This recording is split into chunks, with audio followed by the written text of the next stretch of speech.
Tony. Tony Romo spent 14 years escaping defenders, but he couldn't escape those damn blue flashing lights. Like and subscribe to Charles Unfiltered so we can talk about it.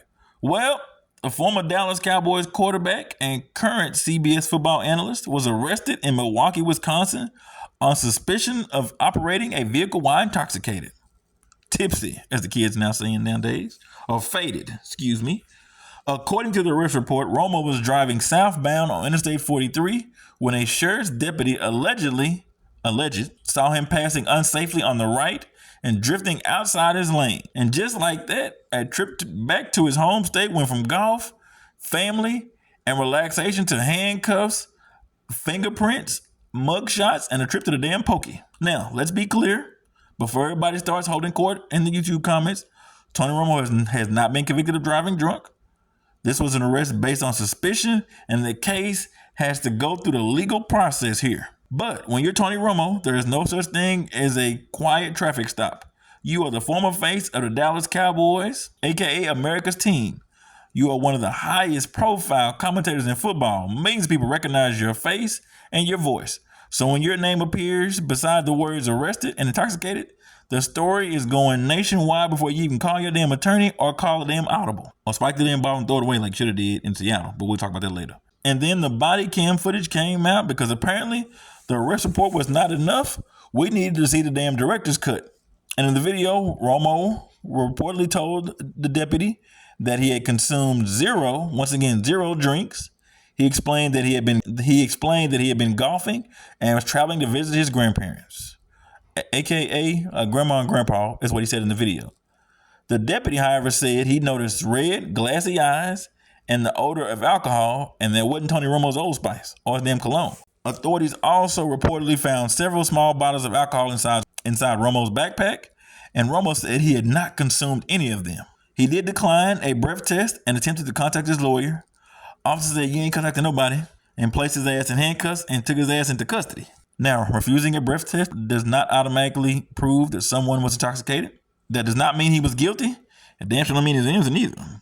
To take the damn breath test. From a public relations standpoint, it creates questions. And questions are not exactly what you need right now if you're Tony Romo. That is exactly what the body cam footage feeds on. Now, was he simply following a legal advice? Was he nervous because he knew every word would eventually become public? Or did the officer see something that the camera does not fully capture? But you know what? About that video, that's what makes it so fascinating. Romo does not appear to be screaming, fighting, or belligerent, or making obscene gestures, or seeing comments, or completely out of control. At different points, he is smiling and speaking calmly. Calm does not necessarily mean sober. And just like an arrest does not necessarily mean guilty. The footage gives everybody enough information to form an opinion, but not enough information to know the truth. Furthermore, if you're Tony Romo, you have made millions of dollars with the Dallas Cowboys on playing and endorsements. You're making millions of dollars with CBS. I ain't counting his pockets. I'm just saying, couldn't he just hire a fucking driver? A Uber, a Lyft, like a hood Uber or somebody? Like call a family or friend or something like that, like them here in his hometown. He couldn't call them grandma and grandpa to come pick him up. Knowing your ass been drinking is not worth the damn risk. Hire a damn driver or get a damn car service. Shit. He was booked into the Milwaukee County Jail and released later that night. His court appearance is reportedly scheduled for September 21st. So that means he ain't going to work. He going to call in that damn day. But fortunate for him, Wisconsin also handles a first offense OWI differently. From many other states. A first offense is generally treated as a civil violation rather than a criminal charge.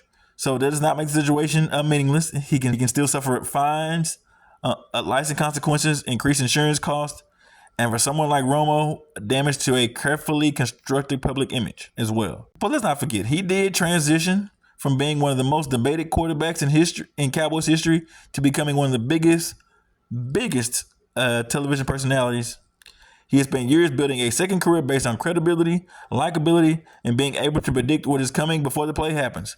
But he probably couldn't predict this damn shit. If he could have, he would have hired a damn driver. One arrest should not erase his entire career. It also should not be dismissed simply because he is famous, wealthy, or a beloved Cowboy player. I think the fair position is somewhere in the middle. Because whether you love Tony Romo or not, or still blame him for that botched field goal snap in Seattle in the playoffs, in the wild card round, Everybody deserves the same presumption of innocence. But I want to know what y'all think. After watching the body camera footage, do you believe Tony Romo was simply protecting his legal rights?